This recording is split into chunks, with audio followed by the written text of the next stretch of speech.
여러분에게 감사할 이유들이 많이 있습니까? 생각해 보면 우리 한 사람 한 사람 감사할 이유들이 많이 있을 것입니다. 우리는 자유롭게 신앙생활 할 수 있는 대한민국에 사는 것도 사실은 굉장히 감사의 이유일 것입니다. 오늘 옥천 동성교회에서 예배하며 말씀을 듣게 된 것 또한 감사한 일입니다. 우리는 지난 8개월 여러 가지 어려운 일들이 있었지만 그 가운데 지켜주시고 인도하신 하나님의 은혜, 그리고 은혜롭게 추석 명절을 맞이한 것 감사할 이유일 것입니다.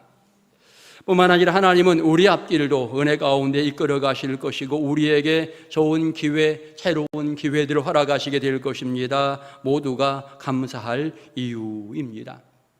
우리를 버리지 아니하시고 함께 하시는 하나님, 우리 가족 모두가 지금도 하나님 앞에 예배하고 있다면 너무나 감사한 일일 것입니다. 생각해 보면 우리 모두에게 감사해야 될 일들이 너무나 많습니다. 여러분, 내일까지 우리가 추석 연휴가 계속 연결이 되어지는데 행복한 연휴 보내시면서 가족들 모두와 함께 더불어 하나님을 찬양하며 감사하는 은혜로운 시간 될 수 있기를 소망하고 금년 남은 기간도 하나님 영광 돌리며 복 받으며 살아가는 은혜로운 가정들 될 수 있기를 축원합니다. 성경 누가복음은 나름대로 몇 가지 특징을 가지고 있습니다. 아마 큰 주제를 생각해 본다면 누가복음은 이 땅에 오신 예수님, 특별히 잃어버린 자를 찾아오신 예수님에 관해서 많이 설명을 해주고 있습니다. 예를 들어 마태복음은 유대인을 향하여 많은 복음이 선포되었다라고 이야기한다면 누가복음은 이방인들, 온 세계 모든 사람들을 향해서 주님이 이 땅에 오셨다라고 하는 사실을 강조하고 있습니다. 복음에 대한 보편성 또는 이방인의 구원, 이런 부분들을 많이 나타내고 있는 것이 누가복음의 특징이 되겠습니다. 우리가 아는 것처럼 누가복음, 누가가 기록하였고요. 또 사도행전 역시 누가가 기록하였다라고 하는 사실을 알게 되어지는데 이 모든 것들은 다 이방인을 향하여 복음이 흘러가는 이와 같은 내용들을 담고 있는 것을 알게 되어지는 것입니다. 특별히 누가복음은 비유가 여러 가지로 나오는데 다른 복음서에 있지 않는 비유도 꽤 여러 가지 특징적으로 설명을 하고 있는 것을 볼 수 있겠습니다. 예를 들어 부자와 나사로의 이야기, 잃은 양, 잃은 드라크마 이야기, 또는 탕자의 비유 이야기, 더 나아가 과부와 재판장, 선한 사마리아 사람, 과부의 헌금, 또 바리새인과 세리의 비유, 굉장히 많은 비유들이 누가복음에 기록되어지면서 이 누가복음에서는 특별히 소외된 사람, 이방 사람들, 이들에게 구원의 놀라운 소식이 선포되고 있다라고 하는 것을 알게 되는 것입니다. 우리가 오늘 성경을 보면서 느낄 수 있습니다. 첫 번째, 감사할 이유가 무엇일까? 나 같은 죄인을 찾아오신 예수님, 나를 구원하신 예수님 생각만 해도 우리는 그 사실에 대하여 감사하며 영광을 돌려야 할 것입니다. 오늘 성경을 통해 우리는 예수님이 어디에 관심을 두고 있는가 분명히 알 수 있겠는데 바로 구원에 필요한 모든 사람들에게 관심을 보이고 있다라고 하는 것을 오늘 성경은 보여주고 있는 것입니다. 요한복음 3장 16절, 예수님이 땅에 오신 가장 중대한 이유를 설명하고 있습니다. 하나님이 세상을 사랑하셔서 독생자 예수를 보내주셨는데 이는 누구든지 저를 믿는 자마다 멸망치 않고 영생을 얻는다. 결국 구원의 놀라운 소식이 유대인을 넘어서서 이방 모든 사람들에게 표출되어지고 있는 분명한 말씀인 것이지요. 우리는 알고 있습니다. 마가복음 10장 45절 이하에 예수님은 섬기러 이 땅에 오셨다. 인자가 온 것은 섬김을 받으려 함이 아니라 도리어 섬기려 하고 많은 사람들에게 자기 몸을 대속물로 주려 함이라 아주 명확하게 표현하고 있는 것입니다.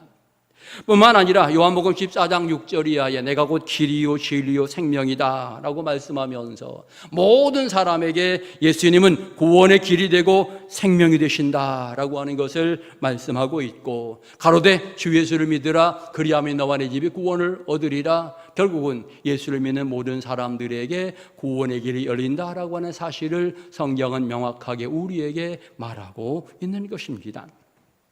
예수님은 공생의 시기에 누구를 많이 찾아가셨을까 생각해 보면 여러분, 그 당시에 예를 들어서 연약한 사람들, 소외된 사람들, 소외된 지역을 많이 찾아가서 많은 사람들에게 구원의 은혜를 선포하셨다라고 하는 것을 보여주고 있습니다.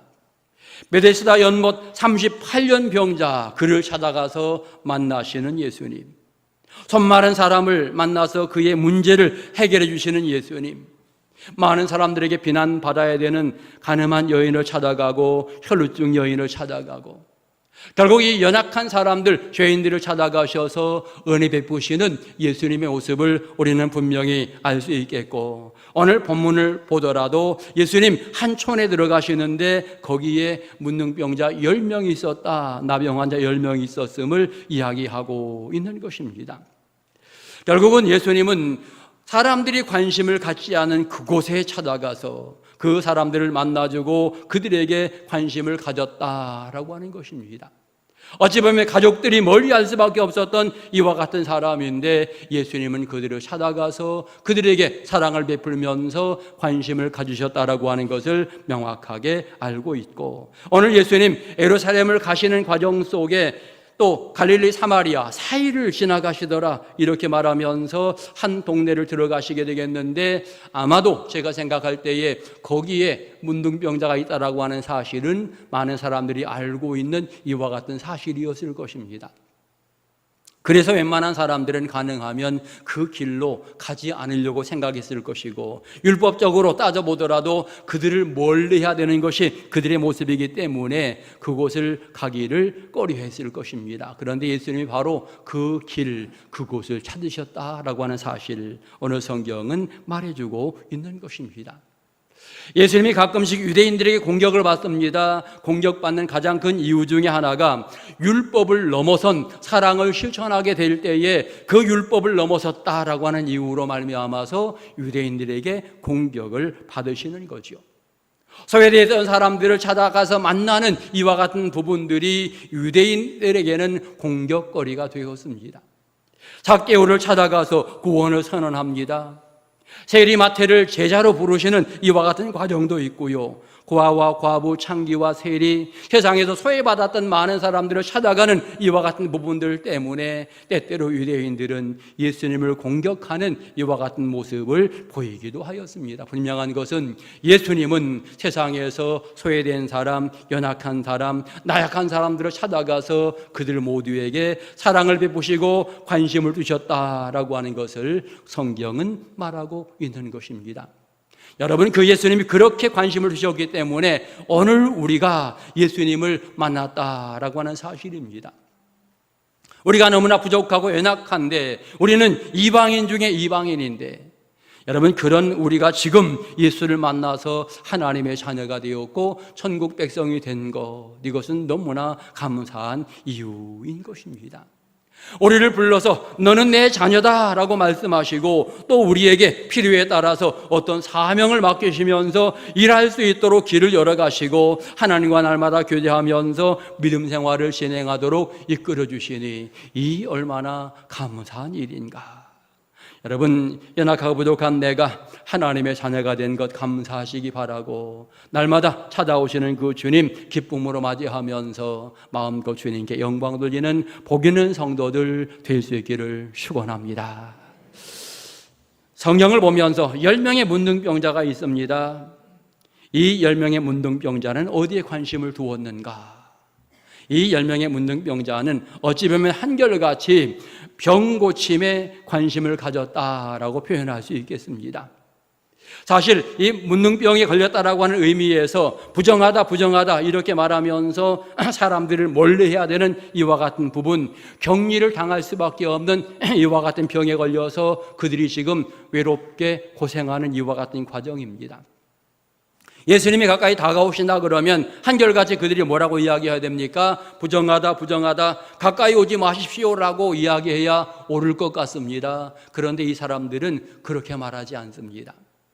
이 사람들이 뭐라고 이야기하느냐? 도리어 예수님에게 간구합니다. 예수 선생님이여 우리를 긍휼히 여기소서라고 이야기합니다. 어떻게 하든지 병의 문제 해결하고 싶은 이 욕구가 앞장서서 부정하니 가까이 오지 마십시오라고 말하지 않고 예수님 우리를 긍휼히 여겨주십시오, 가까이 와서 좀 안수라도 해주십시오라고 표현하는 듯한 이와 같은 느낌이 있는 거죠. 이 문제 해결해달라.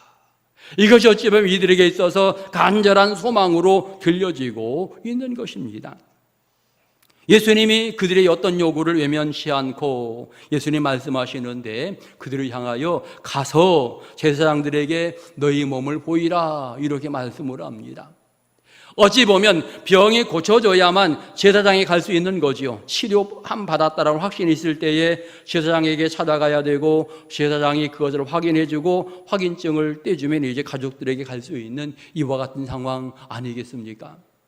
그런데 오늘 예수님은 그들을 향해서 아직 고쳐지지 않았는데도 불구하고 그들을 향하여 명령합니다. 가서 제사장들에게 너희 몸을 보이라 이렇게 말씀을 합니다. 그런데 그들이 한결같이 뛰어가는 것도 제사장을 향하여. 그런데 성경을 보니까 가다가 그들이 깨끗함을 받았다라고 성경은 말해주고 있는 것입니다. 그들 모두에게 주님의 은혜가 임하게 되어지면서 시류의 놀라운 역사가 진행이 되었습니다. 그들이 가다가 함께 확인하고 있는 거죠. 야, 우리가 나았구나, 예수님의 은혜로 나았구나라고 그들 모두가 확인하고 있는 이와 같은 찰나에 그 중에 한 사람은 큰 소리로 하나님께 영광을 돌리면서 그 가던 길을 멈추고 돌아오게 되는 거죠. 예수님에게 돌아와서 예수님 발 아래 엎드려서 감사하는 이와 같은 모습을 보이고 있는데 이 사람은 사마리아 사람이었다. 이렇게 명확하게 성경은 말해주고 있는 것입니다.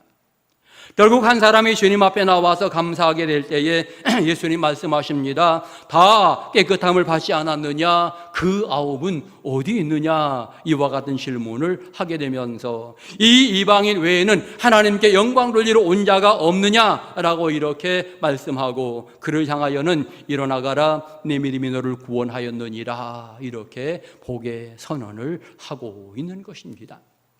우린 다시 한번 생각해 봅니다. 9사람의 관심, 이들에게 온전히 병 고침에 관심이 있었다라고 한다면 이 한 사람은 병 고침에 관심이 있었지만 그러나 거기에서 끝나지 아니하고 병이 고쳐진 이후에 이제는 확실하게 예수님께 관심을 두었다라고 하는 사실을 우리는 분명하게 알 수가 있는 것입니다. 신앙생활을 진행해 나가는 우리 성도들, 때때로 믿음을 진행해 나가며 나는 과연 어디에 관심을 두면서 믿음을 진행해 나가고 있을까? 때때로 어떤 분으로 생각해 봅니다. 신앙생활을 진행해 나가게 될 때에 정말 하나님의 귀한 말씀을 들으면서 은혜 받아야지, 말씀에 집중 이렇게 생각하는 사람들이 있을 것 같습니다. 그런데 거기 하나에만 집중한다면 문제가 생길 수 있는 거죠. 예배라고 하는 것은 말씀 듣는 것도 너무나 중요하지만 기도에도 관심을 가져야 되고 찬양에도 관심을 가져야 합니다. 감사하며 예물을 드리는 것도 관심을 가져야 할 것입니다. 모든 것들이 어우러지게 될 때에 멋진 신앙의 모습이 되어질 것입니다. 우리는 어떤 면에서 영혼도 잘 되고 범사가 잘 되는 이와 같은 부분으로 신앙이 진행되어야 할 것입니다. 그런 측면에서 오늘 이 9명의 문둥병자, 이들은 육신의 고침에 너무나 관심을 가진 나머지 고침 받았다라고 하는 이 즐거움 때문에 제사장에게 뛰어가지만 이 한 사람, 사마리아 사람은 그 고침을 허락하신 주님께 관심을 두면서 거꾸로 주님을 향하여 뛰어오는 이와 같은 모습을 오늘 성경은 생생하게 우리에게 보여주고 있는 것입니다. 우리 이 사건을 보면서 과연 우리는 어디에 관심을 두느냐라고 하는 부분입니다. 사마리아인의 관심, 병을 고쳐주신 주님께 관심이 있어서 고침받은 것 확인하고 주님께로 달려가는데, 제사장에게 판단을 받고 와도 될 것 같은데, 가족들에게 인사하고 와도 될 것 같은데 그것보다도 앞서서 주님을 향하였다라고 하는 것은 어찌 보면 굉장한 주님을 향한 어떤 믿음이 있었다라고 하는 사실을 알 수가 있는 것입니다. 그래서 그는 즉시로 주님 앞에 나아가서 엎드리면서 주님 앞에 영광 돌리게 될 때에 그는 생각지 않았던 또 다른 은혜를 받게 되어지는데 그에게 이르시되 일어나가라 내 믿음이 너를 구원하였다. 결국 구원의 놀라운 축복의 선언을 받는 이와 같은 과정을 성경은 말해주고 있는 것입니다. 우리는 이 과정 속에 느껴봅니다. 유대인들이라고 표현할 수 있는 이 9 이들에게 과연 영적인 구원의 은혜가 주어졌는가? 예수님을 통해서는 그 구원의 선언을 그들은 받지 못했습니다. 그런데 버림받았다고 생각했던 사마리아 이 사람은 예수님 앞에 무릎 꿇으면서 결과적으로 영적인 구원의 은혜까지 선언을 받으면서 육신의 문제, 영혼의 문제가 함께 해결되어지는 놀라운 복을 받게 되었다라고 하는 것을 성경은 명확히 말하고 있는 것입니다. 오늘 우리는 생각해 보아야 합니다. 나는 과연 유대인처럼 세상의 어떤 부분에 관심 두면서 세상 속에 어떤 목적을 두면서 신앙의 모습을 진행해 나가는가, 아니면 인생의 문제를 해결해 주신 주님에게 관심을 두면서 주를 향하여 내 발걸음을 뛰고 있는가? 신앙생활을 진행해 나가게 될 때에 때때로 우리의 기도의 제목은 과연 무엇일까 한번 생각해 보면 좋을 것 같습니다. 내 인생의 문제가 항상 기도의 제목이 되어서 주님의 일에는 전혀 관심이 없고 때로 영적인 문제도 묻혀지게 되어진다면 이 기도의 제목은 문제일 수가 있는 것이고요. 이 기도의 제목은 어찌 보면 9명의 유대인들과 같은 이와 같은 모습의 인생이 아니겠는가 평가할 수밖에 없는 것입니다. 오늘 적어도 우리는 어디에 관심을 두느냐, 어떤 관점으로 이 사건들을 바라보느냐, 이것이 굉장히 중요함을 알게 되어집니다. 사실은 예수님 당시에 요한이라고 하는 제자가, 세례 요한이라고 하는 제자가 금식하며 열심히 기도하는 이와 같은 모습을 보여줍니다. 유대인들이 뭐라고 이야기합니까? 그를 향해서 저 사람 귀신 들렸어 라고 말합니다. 왜 먹지도 않고 왜 저러는지 모르겠어 라고 이야기하면서 금식기도 열심히 하는 그를 향해는 귀신 들렸다라고 말하더니 예수님은 연약한 사람들과 함께 만나면서 즐거워하고 때때로 먹고 잔치를 하니까 또 그 예수님을 향해서는 유대인들이 뭐라고 이야기합니까? 먹기를 탐하고 포도주를 즐기는 자라고 또 비난을 합니다. 자기들 생각대로 이것저것 자기들 관점대로 평가하는 이와 같은 모습들을 보게 되어지는데 오늘 과연 우리는 어떤 관점으로 신앙의 사건들을 바라보고 내 믿음의 전진을 하고 있는가 분명하게 평가해 볼 필요가 있는 것입니다. 여러분, 우리는 여러 해 동안 지금 코로나로 말미암아 어려움을 겪고 있는데 여러분, 지난 코로나 초기 시기에 이제 국가에서 코로나 문제로 말미암아 예배 중단하라 이와 같은 명령이 내려졌습니다. 국가에서 15명만 예배하십시오라고 하는 이와 같은 명령도 내려지게 되어졌습니다. 그때 많은 사람들은 생각했지요. 맞아, 국가에서 하라고 하는 대로 하는 것이 우리가 제일 좋은 방법이야 라고 생각하면서 그렇게 하면 아마도 코로나가 머지않아 사라질 거야 라고 나름대로의 기대를 하였던 것이지요. 그래서 지금 와서 보니까 그 결단이 맞았습니까? 지금 와서 보니까 그때 잘못된 결정을 한 거구나. 어차피 코로나라고 하는 것은 우리 인생의 어떤 노력으로 쉽게 해결되는 것이 아니고 이제는 우리와 함께 할 수밖에 없는 이와 같은 부분이로구나. 예배 중단해서 없어지는 코로나가 아니라 결과적으로는 어찌 보면 우리 일상생활 그대로 하면서 극복해 나가야 될 이와 같은 부분이다라고 하는 사실들을 생각해 보면서 그때 예배 중단의 이 모습은 정말 잘못되었던 또 하나의 부분이었구나. 지금에 와서 우리는 느낄 수가 있는 것이지요. 어쩌면 우리 영적인 문제에는요, 세상의 어떤 권력이나 세상의 어떤 세력들은 절대로 우리 영적인 부분에 도움을 주지 못합니다. 영적인 부분은 영안이 열려있는 사람들, 영적으로 깨어있는 사람들만이 알 수 있는 부분이요, 하나님이 우리에게 주신 은혜인 것을 우리는 다시 한번 깨달으면서 오늘 잘 생각해 보니 이 9명의 사람은 영적인 영안이 조금은 열려있지 않았던 사람들이 아니겠는가. 그런 측면에 주님을 찾아가야 되는 이와 같은 과정 속에 제사장을 먼저 찾아가고 부모를 먼저 찾아가는, 어찌 보면 너무나 당연한 모습 같은데 그러나 영혼을 잊어버린 이와 같은 부분으로서 선택하게 될 때에 이들은 참으로 연약한 모습을 가졌다라고 하는 것을 우리는 성경을 통해 배우게 되는 것입니다. 또 하나의 부분을 생각해 봅니다. 이 사마리아 사람, 예수님께 돌아가는 과정 속에 함께 있는 그 사람들을 향해 여러분, 우리 예수님에게 가서 감사하고 제사장 만납시다 라고 과연 이야기를 했을까? 제가 생각할 때 그 얘기 안 했을 것 같아요.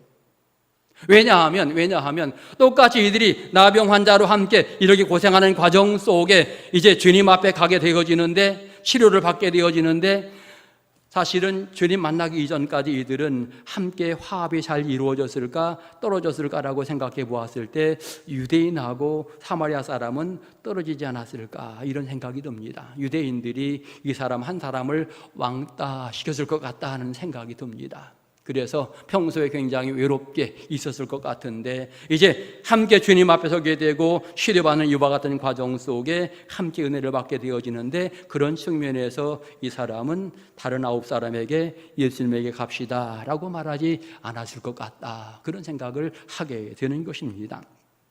중요한 것은 갔는데 예수님이 질문하는 거지요. 그 9은 어디 있느냐라고 질문하고 있습니다. 거기에는 그 9에게도 내게 먼저 오라고 좀 얘기 좀 해보지, 그런 어떤 의도가 담겨 있지 않나 생각이 되어지면서, 오늘 여러분, 우리가 신앙의 사람으로 은혜 받았다라고 평가하게 될 때에 과연 주님은 우리를 향하여 이 말씀 하시지 않겠습니까? 그 9은 어디 있느냐? 너희 가운데 믿지 않은 가족이 있다라고 할 때에 그들을 생각하며 주님께서 우리에게 질문하는 거지요. 너희의 가족 믿지 않은 사람 그가 어디 있느냐라고 표현할 수 있겠고, 그동안 우리와 함께 신앙생활하고 있던 많은 사람 가운데에 신앙생활 중단하고 있는 사람들이 있지요. 그들을 생각하면서 주님이 우리에게 그 9은 어디 있느냐 이렇게 지금 질문하고 계시다라고 하는 사실입니다. 우리는 생각해 보아야 합니다. 내가 그들을 하나님의 귀한 전으로 이끌어 드려야 되겠는데 그 사명을 감당하지 못했구나, 이런 부분들을 생각하면서 다시 한번 내 자신을 돌이켜 회개하는 신앙의 모습을 가져야 하겠고, 또 다른 측면에 여러분, 우리가 사마리아인과 같이 하나님의 은혜를 받은 사람이면은 정확한 것 같은데 정말 그럴까, 한 번 더 이 부분도 생각해 볼 필요가 있을 것입니다. 혹시 내가 그 9은 아닌가? 왜냐하면 우리는 신앙생활을 진행해 나가며 하나님의 은혜를 굉장히 많이 받았습니다. 그런데 우리는 감사하지 않을 때가 너무나 많은 거였어요. 감사할 이유들이 굉장히 많았는데 당연한 것처럼 생각했습니다. 어떤 절차에 따라서 그 정도는 내 권리인 것처럼 생각하기도 하였습니다. 여러분, 이런 부분들이 내게 많이 있었다고 그런다면 나도 그 9에 속한 사람이로구나, 나도 형식적인 유대인 중에 한 사람이로구나, 우리는 내 자신을 평가해 볼 수밖에 없는 것이고요. 또 다른 측면에 우리는 이렇게 생각할 수 있습니다. 그래도 내가 10년, 15년 신앙생활 잘 했는데, 내가 과거에 봉사를 많이 했는데, 내가 어떤 직분을 받았는데, 여러분, 여러 가지 이름들, 명칭들을 이야기하면서 지금도 괜찮고 깼니 생각하면서 그저 형식적으로 믿음을 진행해 나간다면 나도 형식적인 유대인과 똑같은 이와 같은 사람, 그 9에 소속되어지는 사람이 되어진다라고 하는 것입니다. 분명한 사실은 지금 우리에게 감사 이유가 너무나 많다라고 하는 사실이고요. 그 감사의 이유들 한 가지 한 가지 주님 앞에 내려놓고 감사하는 신앙의 모습으로 신앙을 전진해야 되는 것입니다. 거기에 따라 감사하지 못하게 될 때 내가 그 9이 될 수 있다라고 하는 사실을 생각하면서 우리는 깨어있는 영적인 신앙의 삶을 날마다 살아야 하는 것입니다. 추석을 맞이하면서 감사 이유가 없다, 큰 문제 아니겠습니까? 가을이 아름다운 열매들을 보면서 하나님의 은혜 감사하지 않는다면 큰 문제가 아니겠습니까? 이거 자연의 섭리로 자연스러운 거야, 당연한 거야 라고 생각한다면 이거 커다란 문제가 되어집니다. 영적으로는 깨어 있어야 합니다. 내가 오늘 살고 있는 것이 하나님의 은혜입니다. 자연에 변하는 것이 하나님의 은혜입니다. 모든 것이 하나님의 은혜입니다. 우린 이와 같이 고백하면서 하루하루 살 때에 그가 사마리아인의 어떤 칭찬을 듣는 은혜의 사람이 되어지는 것입니다. 오늘도 주님은 우리에게 물어보실 것입니다. 그 9은 어디에 있느냐? 내가 그 9이 되지 않도록 노력해야 되겠고, 내가 사마리아 사람, 구원받은 사람이라고 생각한다면 그 9을 찾는 데에도 우리는 열정을 다해야 할 것입니다. 사랑하는 가족들 모두가 함께 믿음 생활을 진행해 나가기 원하면서 우리가 눈물로 기도해야 되고 전도하는 데에도 앞장서야 되고, 그동안 우리와 함께했던 사람들 다시 한번 하나님의 귀한 전에 돌아올 수 있기를 소망하면서 눈물을 흘려 기도하고 그들을 전도하는 이와 같은 신앙의 과정들을 우리는 또다시 한번 회복시켜 나가야 할 것입니다. 감사의 이유들 하나하나 찾게 될 때 우리는 형식적인 신앙의 부분이 아니라 감격하며 믿음의 생활을 할 수 있을 것입니다. 감사하는 자에게 하나님은 더 큰 은혜를 부어주시고 아름다운 은총으로 채워 가시게 될 것입니다. 그러기에 우리는 날마다 감사의 이유들을 채워야 하는 것입니다. 불평의 이유들을 세우면서 불평의 이유들을 찾기 시작한다면 불평할 요소가 얼마나 많습니까? 원망할 이유들도 많이 생깁니다. 그런데 여러분, 그거 찾지 마시고 이제는 감사의 이유들을 찾아보시기 바랍니다. 그러면서 더욱더 주님 앞에 감사하며 서게 될 때에 감사의 이유들은 더욱더 풍성하고 은혜롭게 쌓이게 되어질 것입니다. 한 사람이 될 것인가, 그 업이 될 것인가, 이것은 내가 감사하며 살 것인가, 불평과 원망 속에 살 것인가, 형식적으로 살 것인가, 여기에 따라서 달라지게 되어질 것입니다. 추석 명절 은혜 가운데 보내고 있습니다. 이제 내일 하루 더 연휴가 되겠는데 사랑하는 가족들 모두 신앙 가운데 거하기를 소망하면서 주님 앞에 엎드리시고 더욱더 감사하며 영광 돌리시기 바랍니다. 우리 구역과 우리 이웃들을 돌아보면서 믿음 연약한 사람들 다시 한번 신앙 회복되기를 소망하면서 기도하시고 이 모든 일에 감사하면서 영광 돌리시고 금년 후반기 남은 기간도 하나님의 놀라운 축복 가운데 든든히 거하는 복된 성도를 다 되시기를 주의 이름으로 축원합니다. 기도드리겠습니다. 하나님의 사랑에 감사를 드립니다. 우리 인간은 부족하고 연약합니다. 어떨 때에는 형식적인 유대인처럼 살기도 하고 어떨 때엔 하나님의 은혜 가운데 사마리아 사람처럼 살기도 합니다. 주여, 오늘도 우리 자신을 돌아보며 감사의 이유들을 찾으며 하나님과 동행하는 복 있는 우리의 인생이 되게 하옵소서. 우리를 구원하신 예수님의 이름으로 기도드립니다. 아멘.